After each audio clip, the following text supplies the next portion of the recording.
My name is Jennifer Erskine, and I'm currently a master's student in physics at the University of Ottawa. I chose to study physics because all through high school and my undergrad I really enjoyed all my physics classes. I liked that it was a nice balance of kind of math and real world. I liked that it was challenging, and especially as I got a little deeper, I found I really liked quantum mechanics in physics just because it was so different than things I had studied before. I chose to study at the University of Ottawa because they have an excellent program in photonics between the University of Ottawa and the National Research Council. There's a ton of really excellent researchers in that field. I also am from Ottawa and I really like living here, so it's been great to be back in Ottawa.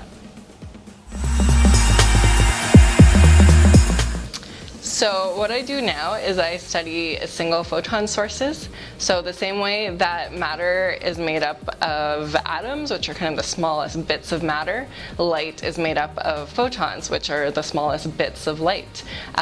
So it turns out it's really hard to produce exactly one photon.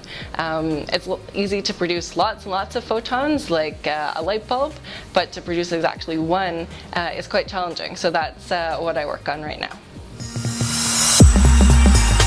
So my research has applications in kind of new technologies that will hopefully be developed based on quantum mechanics, and the main fields where we expect those technologies to have major applications are in communications, particularly secure communications, as well as sensing and imaging and computation.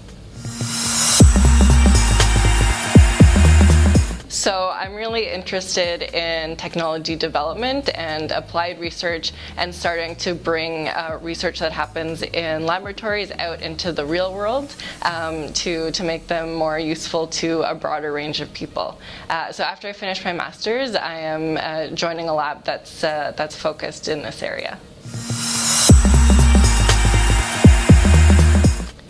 So if you're trying to figure out what you want to study in university, my advice to you would be to just talk to as many people in the fields that you're considering as possible. So do your best to find some current undergrad or graduate students in those fields, or even people that are working now that did study those fields. See what they do, what they liked about what they studied, what they didn't like, and what advice they might have for you. And I think that'll help you decide what's going to be a good fit for you.